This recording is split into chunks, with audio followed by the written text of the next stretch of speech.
Assalamualaikum warahmatullahi wabarakatuh. Perkenalkan, nama saya Muhammad Ilham Hermansa.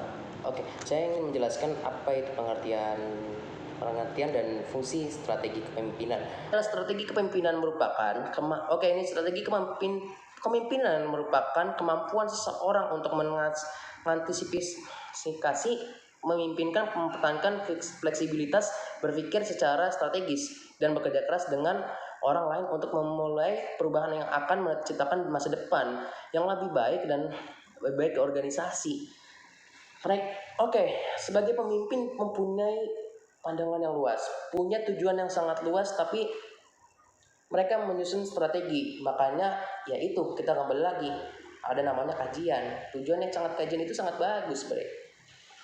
Selanjutnya untuk organisasi sendiri, strategi pemimpinan juga merupakan suatu proses yang memberikan arahan dan inspirasi yang diperlukan untuk membuat dan melaksanakan visi organisasi, misi dan strategi untuk mencapai tujuan organisasi. Mereka punya visi, pemimpinan itu punya visi organisasi dan tujuan sebenarnya. Kenapa? Karena mereka punya pemikiran yang sangat bagus, tapi diingat kita harus lihat dulu dari resikonya, kawan-kawan. Untuk kepemimpinan strategis harus memperlihatkan manajer di bagian atas, tengah, dan tingkat yang lebih rendah dari organisasi. Strategis pemimpin yang efektif antara lain memiliki keterampilan untuk yang pertama nih ya, mengantisipasi dan meramalkan kejadian yang dalam lingkungan eksternal organisasi yang memiliki potensi untuk mempengaruhi kinerja organisasi. Nah, untuk keduanya, mencari dan mempertahankan keunggulan kompetitif dengan membangun kompetitif inti dan memilih pasar yang tepat untuk bersaing. Yang ketiga, mengevaluasi implementasi strategi dan hasil secara sistematis dan membuat penyesuaian secara strategis. Nah, membangun tim karyawan yang tepat, efektif, efisien, dan termotivasi, menentukan tujuan dan prioritas yang tepat untuk pencapaiannya. Nah, yang selanjutnya itu adalah yang terakhir, menjadi komunikator yang efektif. Apa saja fungsi kepemimpinan? Satu fungsi kepemimpinan yang penting dan utama adalah menyusun strategi yang tepat. Kepemimpinan yang baik akan membantu grup atau anggota tim dalam menyusun tujuan apa saja yang menjadi prioritas penting. Strategi juga berperan penting untuk menyusun langkah apa saja yang harus kita ambil agar bisa lebih mudah meraih tujuan kepemimpinan yang diinginkan. Nah, yang kedua ini adalah merancang taktik. Perlu banget. Kepemimpinan yang sangat identik dengan peluang dan risiko, dan disinilah fungsi kepemimpinan yang memainkan perannya. Salah satu fungsi kepemimpinan yang akan memudahkan kita yang untuk merancang taktik yang tepat dalam meraih peluang baru dan mengendalikan risiko yang datang. Penyelesaian masalah, problem solving. Nah, ini kita jelaskan sekali lagi. Setiap kepemimpinan dalam organisasi atau perusahaan yang memang tidak akan pernah terlepas dari masalah datang untuk dihadapi dan diselesaikan, bukan untuk dihindari. Nah, 4. Pengambilan keputusan yang tepat. Fungsi kepemimpinan yang keempat adalah membantu dalam mengambil keputusan yang tepat. Seringkali keputusan yang diambil secara konsensus malah mengarahkan kita pada keputusan yang tidak optimal dan kurang bijak. Dalam hal ini, peran kepemimpinan benar-benar harus bekerja dengan sangat baik, sehingga kepemimpinan berfungsi untuk bersifat adil antara otoritas sama akuntabilitas. Keputusan yang jika kita berhasil melakukan, maka kita akan mendapatkan peluang yang lebih besar untuk meraih keputusan yang bijak, optimal, dan rasional. Untuk melakukan pengorganisasian secara teratur, maksudnya kepemimpinan berupaya untuk mengatur sumber daya manusia SDM agar mampu menyelesaikan tugas-tugasnya. Mereka harus punya tugas-tugasnya. Mereka punya taktik dan kerjasamanya sendiri. Harus teratur, kerjasama, karena itu tim. Untuk sampai sini diselanjutkan untuk teman saya. Salam.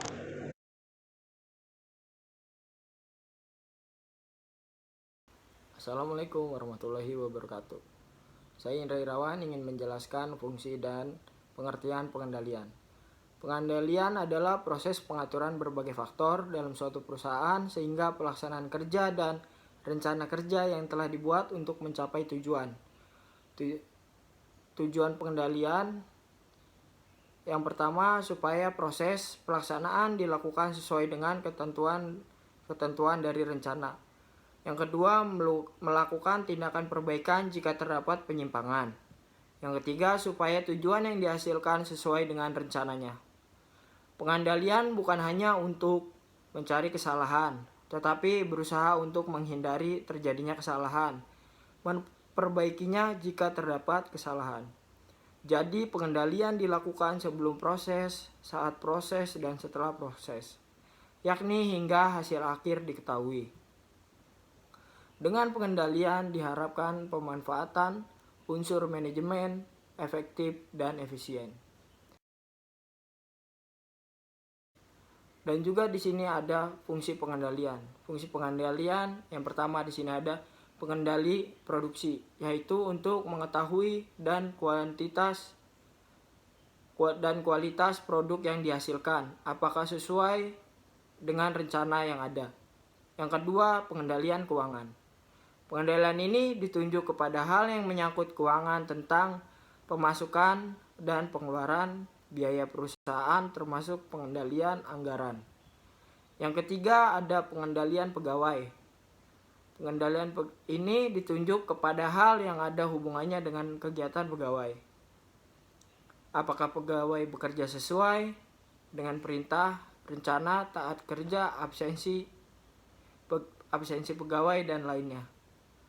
Dan yang keempat, ada pengendalian waktu.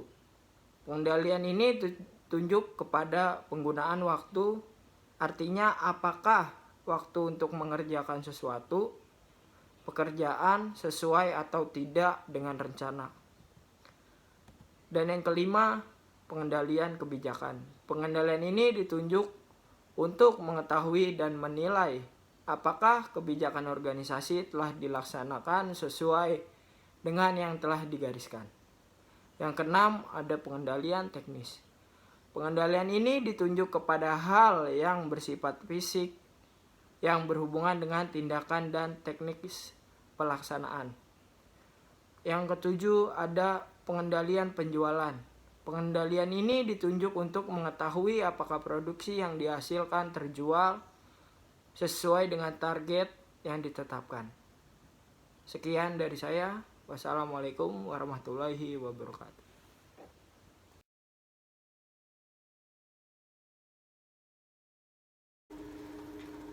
Saya Mirza Rifami di sini akan menjelaskan kepemimpinan strategis.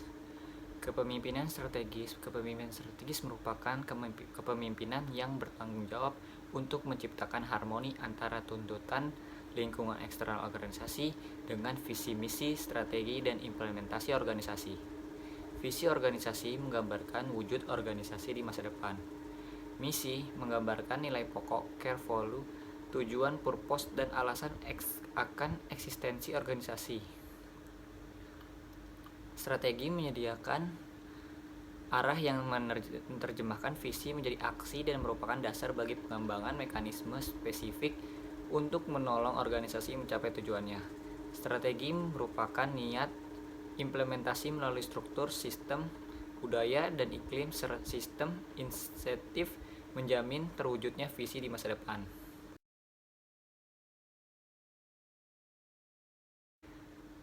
Arsitektur organisasi berbentuk segitiga dimensi kepemimpinan strategis lingkungan eksternal. Ada visi, misi, strategi, arsitektur organisasi untuk implementasi lingkungan eksternal. Visi kepemimpinan. Visi dianggap sebagai impian yang diwujudkan yang mencerminkan ambisi, daya tarik besar, hasrat, semangat, dan keadaan dan perwujudan ideal di masa depan. Visi merupakan wujud ideal organisasi di masa depan yang saat ini belum terwujud. Visi menjadikan anggota organisasi percaya bahwa keinginan tersebut merupakan suatu yang berharga untuk dicapai dengan pengorbanan. Contohnya Sony, cabang dengan produk elektroniknya.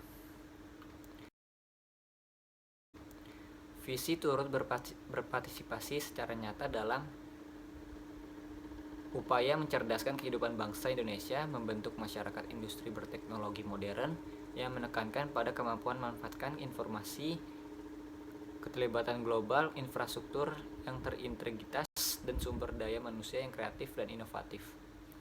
Organisasi tanpa visi yang jelas akan bergerak secara ragu-ragu dan mudah terombang-ambing oleh tekanan eksternal. Orang dalam organisasi akan kehilangan komitmen dan lebih banyak mencapai tujuan yang sepele. Organisasi berjalan lambat dan tidak pernah menghasilkan perubahan yang signifikan dan berharga. Ciri-ciri visi yang efektif. Visi menghubungkan keadaan saat ini ke masa depan. Visi yang efektif menghubungkan apa yang sedang terjadi saat ini dengan apa yang dicita-citakan di masa yang akan datang. Pemimpin kebanyakan berfokus pada masalah yang muncul saat ini dan jarang berusaha memvisualisasikan masa depan kepada organisasinya. Pemimpin yang efektif harus memiliki visi bifokal, yaitu kemampuan melihat dan menghadapi kebutuhan organisasi saat ini dan mampu mencapai impian di masa depan. Misi kepemimpinan adalah tujuan pokok organisasi dan alasan mendasar bagi ekstensi organisasi. Dalam misi akan tergambar nilai yang menjadi pedoman dalam proses kerja, strategi, dan kebijakan perusahaan. Misi yang terdefinisi secara jelas akan mendorong munculnya idealisme yang tertinggi untuk diperjuangkan dan seluruh anggota organisasi. Misi Motorola mengaplikasikan teknologi untuk keuntungan masyarakat luas.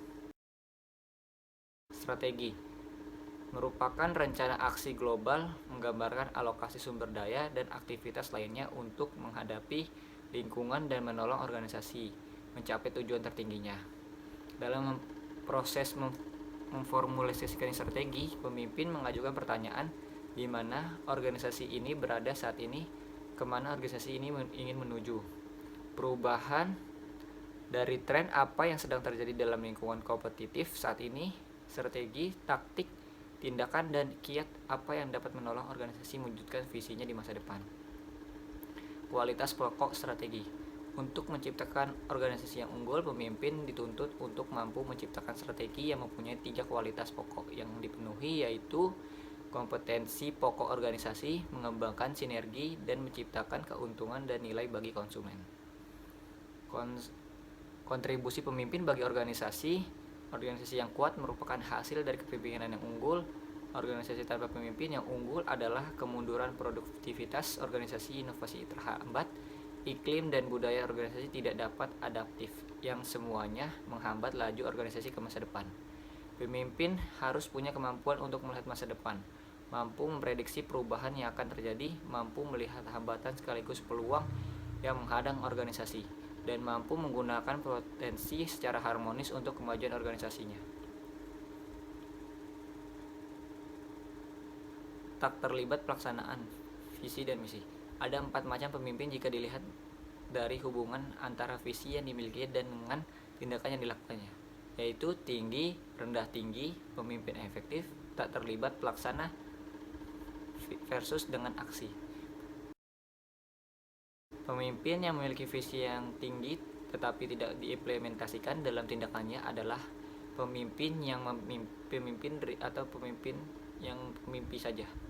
Pemimpin yang tidak memiliki visi ke depan dan tidak banyak melakukan tindakan strategis dikatakan pemimpin yang tidak terlibat. Pemimpin yang banyak melakukan tindakan yang strategis tetapi tidak mempunyai visi yang jelas sering dikatakan sebagai pemimpin pekerja yang harus mampu mengerjakan hal-hal yang rutin. Pemimpin yang unggul adalah pemimpin yang memiliki visi ke depan serta dibarengi dengan tindakan strategi yang tinggi, maka akan pemimpin visioner dan efektif. Pemimpin jenis ini memiliki ambisi, impian, dan cita-cita yang tinggi untuk dicapai oleh organisasinya. Sekian dari saya, akan dilanjutkan oleh teman saya. Terima kasih.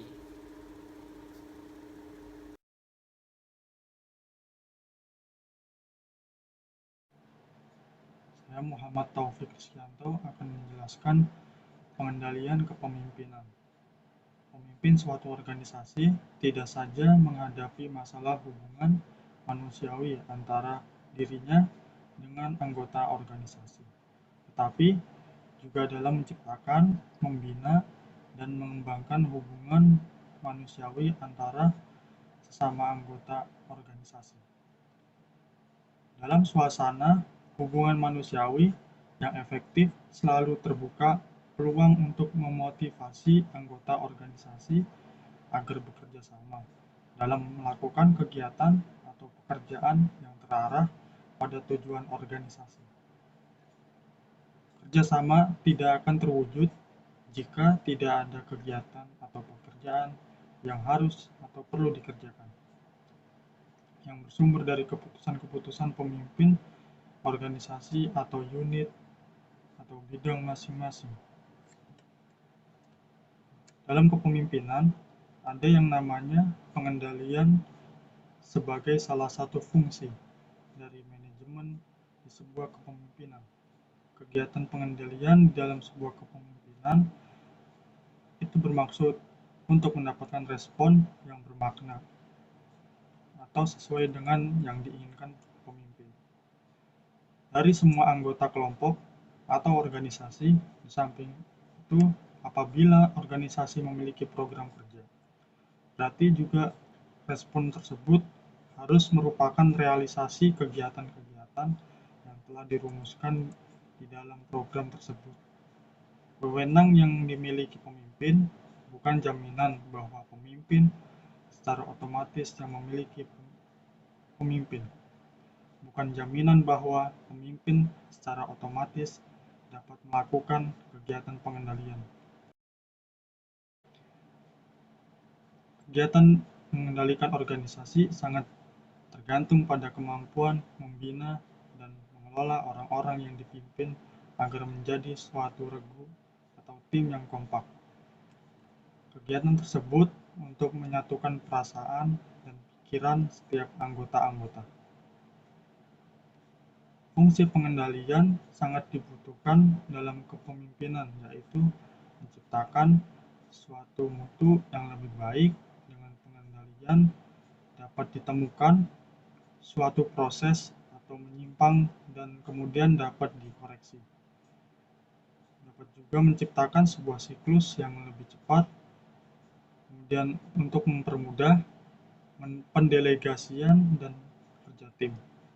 Yang jelas, sebelum mengambil keputusan untuk pengendalian sebuah masalah, sangat dibutuhkan yang namanya musyawarah agar terwujudnya kebersamaan dengan tertentu. Tujuan-tujuan pengendalian kepemimpinan yaitu adalah untuk pengumpulan informasi, pemikiran atau pengetahuan, fakta-fakta, pendapat-pendapat, dan saran-saran dalam melaksanakan tugas pokok atau program kerja organisasi. Dan untuk mengevaluasi pelaksanaan program kerja atau tugas pokok organisasi, untuk memecahkan masalah yang dihadapi organisasi, untuk menyampaikan informasi, perintah, atau instruksi, petunjuk, bimbingan, dan pengarahan pada sebagian atau semua anggota organisasi. Untuk menghindari jurang komunikasi atau communication gap antara pemimpin dengan sesama anggota organisasi. Sekian dari saya, terima kasih, dan akan dilanjutkan oleh teman saya.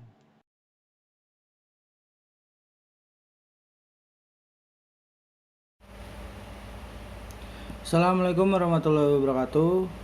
Saya Muhammad Fauzi Kananda. Di sini saya ingin menjelaskan tentang materi dampaknya jika tidak membuat strategi kepemimpinan. Di sini saya akan menjelaskan sedikit tentang apa itu kepemimpinan. Kepemimpinan atau leading merupakan bagian penting dan salah satu fungsi dari manajemen, tetapi tidak bisa disamakan dengan manajemen. Kepemimpinan merupakan kemampuan yang dipunyai seseorang untuk memengaruhi orang lain agar mereka bekerja mencapai tujuan dan sasaran yang diinginkan. Kepemimpinan yang dilihat sebagai kedudukan merupakan suatu kompleks dari hak-hak dan kewajiban yang dapat dimiliki oleh seseorang atau badan. Pada saat ini, banyak sekali pemimpin yang tidak menjalankan kepemimpinannya sesuai dengan tugas dan fungsinya sebagai pemimpin, sehingga Jika saat ini banyak pemimpin mengejar kekuasaannya saja, tetapi tidak menjalankan tugas dan fungsinya sebagai pemimpin, apa saja menjadi ciri dari pemimpin yang tidak baik. Di sini saya akan menjelaskan ciri pemimpin yang tidak baik. Yang pertama itu pemimpin yang anti kritik dan anti memberikan pujian. Dia itu jarang memberikan kritik baik dan pujian terhadap bawahannya, dan tidak suka dikritik balik. Yang kedua, pemimpin yang tukang perintah.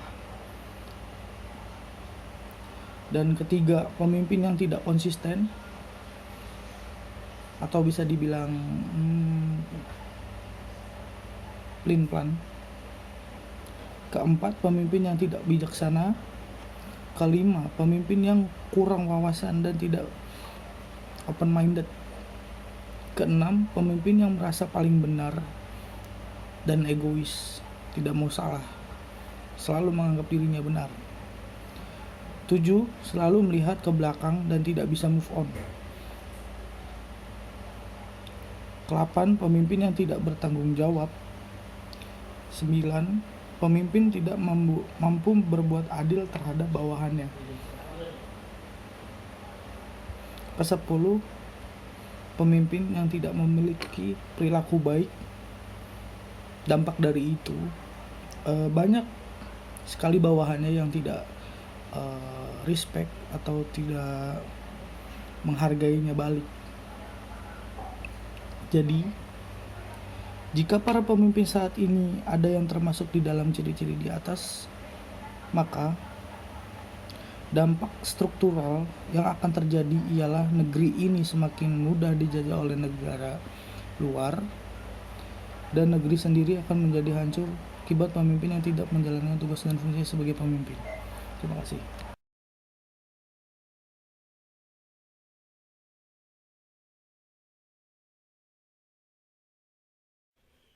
Saya Raffi Akram. Di sini saya akan menjelaskan tentang dampak apabila tidak menerapkan pengendalian kepemimpinan. Yang pertama, tujuan organisasi akan sulit untuk dicapai.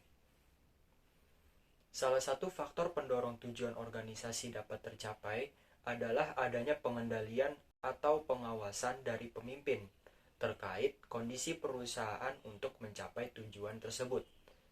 Apabila pengendaliannya ini tidak berjalan dengan baik, sangat dimungkinkan tujuan perusahaan akan sulit untuk dicapai. Yang kedua, menimbulkan masalah baru yang semestinya dapat dihindari. Masalah yang timbul akibat kurangnya pengawasan atau pengendalian akan menghambat tercapainya target maupun tujuan perusahaan. Miskomunikasi informasi dari pemimpin kepada anggotanya, anggota organisasi yang melanggar aturan, menjadi masalah-masalah baru yang timbul akibat kurangnya perhatian dari pemimpin untuk melakukan pengendalian.